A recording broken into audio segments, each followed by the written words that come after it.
fato do dia, nós vamos falar da operação que foi feita hoje pela Polícia Federal com mandados de busca e apreensão na casa de Jair Bolsonaro e que resultou também na prisão de 6 pessoas, entre elas 3 dos principais auxiliares, assistentes de Jair Bolsonaro. Inclusive, há desdobramentos com mais informações que vêm aparecendo da Polícia Federal ao longo desta tarde e a gente vai debatendo esse assunto com você aqui com os nossos comentaristas. De qualquer forma, antes da gente jogar para o nosso debate, eu já gostaria de trazer também o outro lado, porque segundo a própria defesa de Jair Bolsonaro, não há ou não houve qualquer tipo de tentativa de fraude e ele nunca teria tentado esconder que não se vacinou contra a Covid-19, até porque criticou bastante tudo aquilo que foi feito para tentar combater a pandemia à época. E o presidente Jair Bolsonaro, ou ex-presidente, vamos falar assim neste momento, ele falou numa entrevista exclusiva com o Pânico, aqui na Jovem Pan.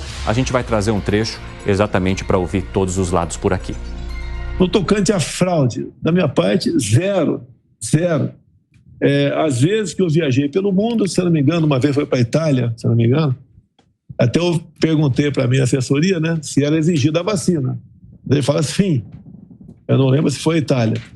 Eu falei, se é assim, eu não viajo. Daí veio a resposta oficial, país europeu, talvez a Itália, né, que estava dispensado da vacina. O tratamento dispensado a chefe de Estado é diferente do cidadão comum. Eles não... tudo é acertado antecipadamente e as minhas idas aos Estados Unidos, em nenhum momento foi exigido o cartão vacinal. Então, não existe fraude da minha parte no tocante a isso. Bom, já temos o lado, então, de Jair Bolsonaro dizendo que não houve qualquer tentativa de fraude. Segundo a Polícia Federal, nessa investigação foram inseridos dados no sistema do Conect SUS para que autoridades como Jair Bolsonaro e seus assistentes, assim como a filha mais nova de Jair Bolsonaro, tivessem acesso ao certificado de vacinação para poderem viajar para os Estados Unidos. Isso é o que apura a Polícia Federal.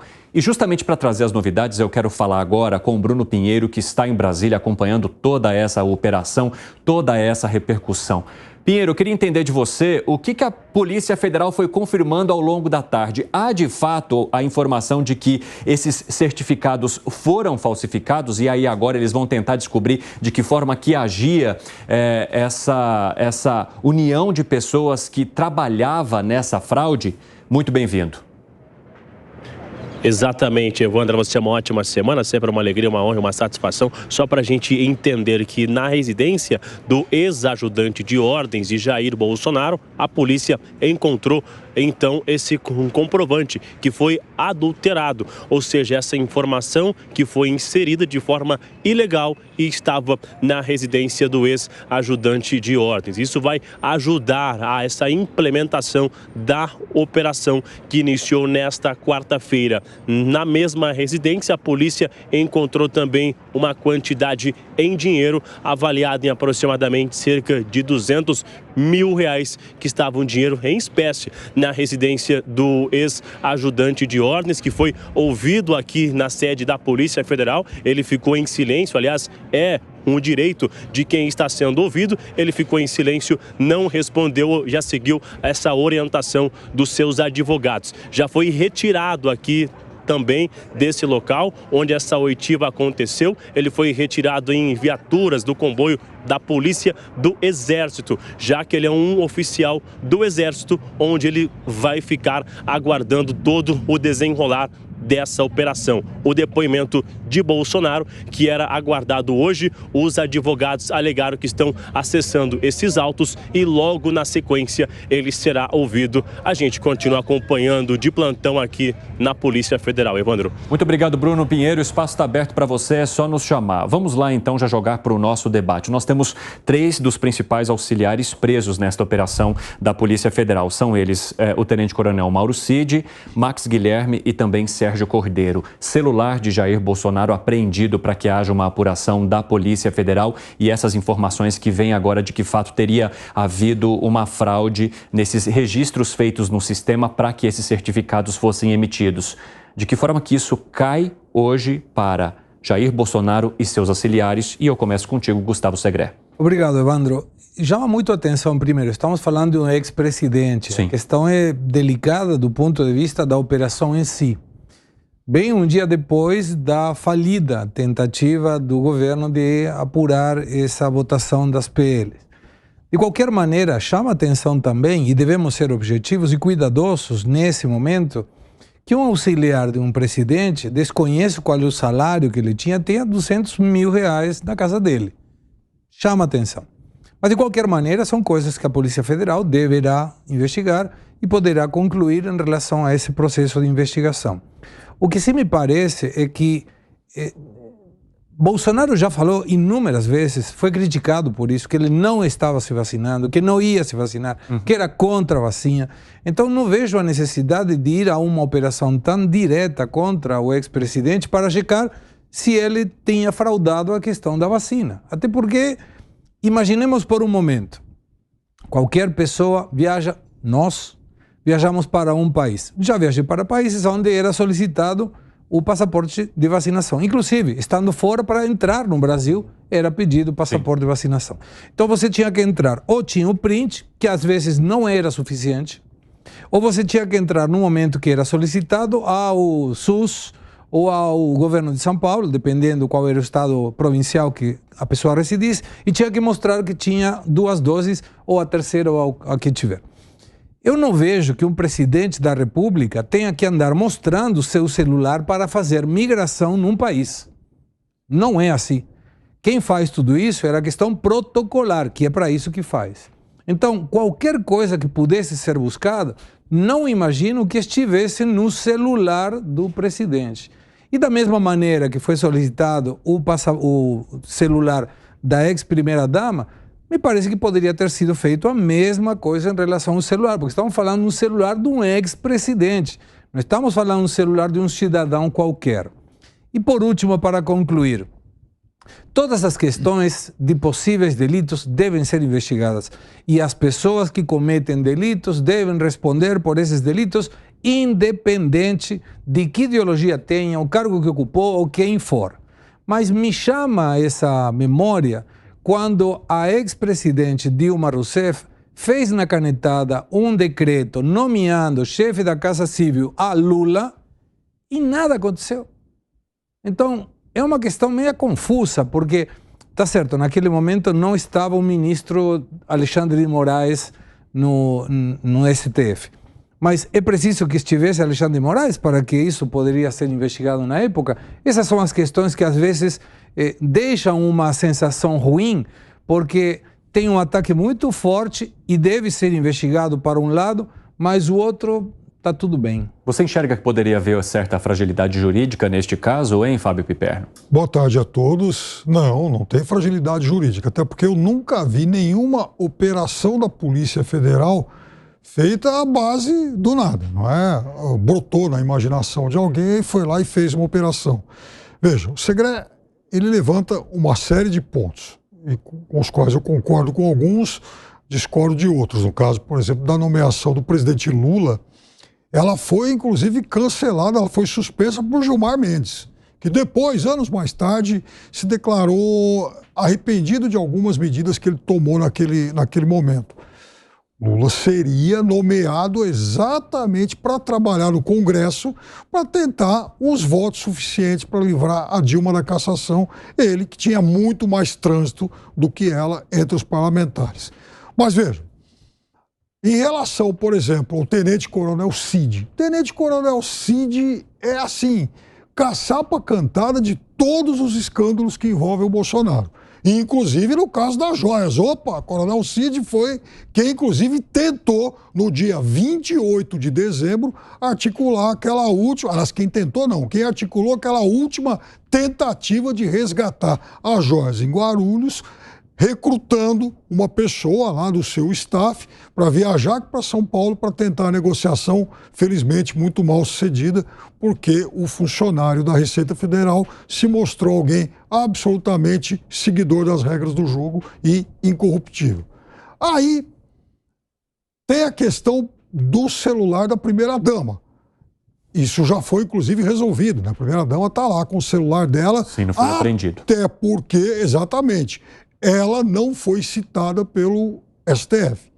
Mas o presidente Bolsonaro, sim. E veja, o presidente Bolsonaro não é só por uma suposta tentativa de fraudar dados para entrar nos Estados Unidos.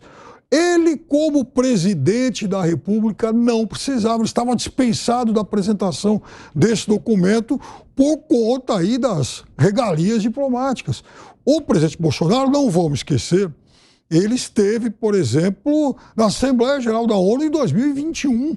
Em setembro de 2021, quando o governo americano, na época em que o governo americano já fazia essas exigências, e lá naquele momento, inclusive, no único encontro que ele teve com o chefe de Estado lá de um país verdadeiramente relevante, ele tomou uma dura do Boris Johnson, que foi falar para ele que ele, Boris Johnson, tinha tomado 2 doses da Pfizer. Então, o presidente Bolsonaro não precisava desse documento para ingressar nos Estados Unidos. E a filha dele? A filha dele, em tese, sim, mas o presidente Bolsonaro apresentou um atestado, né, dizendo que a menina tinha lá, enfim, questões, enfim, problemas cardíacos e tal, e a vacina, de alguma forma, poderia, então, lhe fazer, enfim, lhe provocar algum tipo de dano, então ela também foi dispensada disso. Ora, por que, de fato, o Bolsonaro é investigado nisso? Porque a Polícia Federal identificou uma quadrilha que frauda dados nos sistemas do Ministério da Saúde e como pessoas próximas a ele são suspeitas e encontrou-se lá, inclusive, um documento lá com, enfim, o tenente-coronel Cid, Bolsonaro também passa a merecer, na avaliação da Polícia Federal, esse tipo de suspeita e, aliás, esse tipo de investigação. E, inclusive, o despacho de Alexandre Moraes, agora à tarde, deixa isso muito claro. Alan Gani, o Fábio Piperno acabou de mencionar que a Polícia Federal ela não faria operações do nada e colocou também qual é a posição de Jair Bolsonaro nessa investigação. Eu lembro que a Procuradoria-Geral da República mencionou que a operação não deveria exatamente ter Jair Bolsonaro como alvo porque ele não saberia do esquema, segundo a Procuradoria-Geral da República. De que forma que você enxerga a opinião de Piperno e de que forma que você vê esta operação? Muito bem-vindo.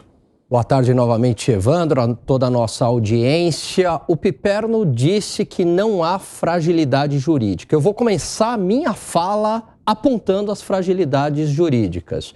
A primeira dela: o Bolsonaro não tem mais foro de função, ele não é mais presidente da República, ele não tem mais foro privilegiado perante o Supremo Tribunal Federal, assim como esses assessores. Então, a autorização deveria ser feita com a justiça comum.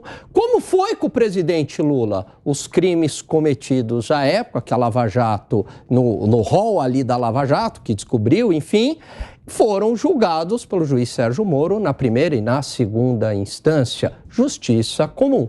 A mesma coisa se aplica ao ex-presidente Temer, que também, quando perdeu o foro privilegiado, teve o seu julgamento na justiça comum. Então, essa é a primeira irregularidade jurídica que eu vejo aí, tecnicamente falando. Segundo ponto, busca e apreensão é uma medida extrema, só perde para a prisão. Para que uma busca e apreensão se o Bolsonaro está falando, olha, eu sempre disse que não tomei a vacina. Aí tem um dado lá no sistema de um documento dizendo que ele tomou. Você já teve a materialidade do suposto crime, então para que uma busca e apreensão? Me parece que é exagerado. Terceiro ponto, há um inquérito. Quando há um crime, começa um novo inquérito. É assim que ocorre. Tem um novo crime, começa um novo inquérito. Agora, há uma inversão da lógica. Há um inquérito aberto há anos, né, e que se junta o inquérito lá da fake news, a investigação da fake news, com milícias digitais.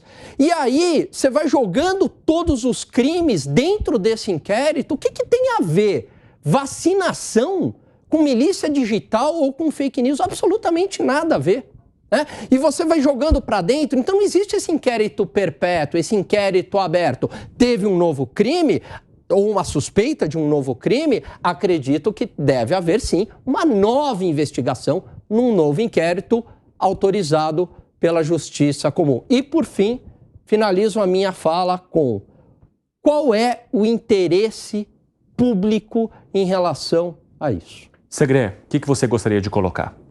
Que me parece subestimar a inteligência da nossa audiência e indicar que a Dilma nomeou o Lula para que ele fosse um negociador perante o Congresso. Na época foi nomeado para ele não ir preso, por isso que o Gilmar Mendes tirou. Mas não era para fazer uma negociação. Tanto que tem o áudio, que depois foi tirado logo do ar, quando a Dilma menciona o Lula. Estou te mandando, não me lembro o nome da pessoa, mas era um nome muito conhecido, que está agora no governo, para, pelas dúvidas, você entende se precisar. Então, não era para negociar nada com o Congresso. Me parece que vale a calação por respeito à nossa audiência. Piperno, eu vi que você olhou para o Segré agora. Mas é claro que vale. É lícito que se tenha esse tipo de suspeita que o Segré tem, porque, de fato, havia uma investigação iniciada por Sérgio Moro contra o Lula. Mas também era fato que há muito tempo no PT se discutia a possibilidade do Lula ir para o Ministério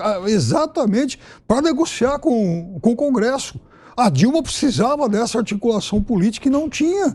Ele seria a pessoa... Aí, justo naquele dia, né, do áudio do Bessias, Lula, entrega o Bessias, Lula, você entrega esse documento. Naquele dia que havia toda uma expectativa... Então, você precisa. É a teoria da coincidência, Isso né? Vamos inventar a teoria da coincidência. Ele foi nomeado exatamente naquele dia.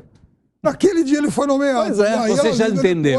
Você que está nos assistindo, é a teoria da coincidência. E ele não é, primeiro, não existe esse falso paralelo, essa falsa simetria. E depois, o presidente Lula teve a sua nomeação impedida. Mas para qual questão vocês gostariam de seguir? Que existem dois pesos, duas medidas? Seria? Lógico. Quantas vezes menciona, o Lula não sabia de nada. Não era dele o triplex, não era dele o sítio. Não era dele nada. Tá bom, vamos supor que sim. Ele não sabia de nada. E ele falou, pode ter tido...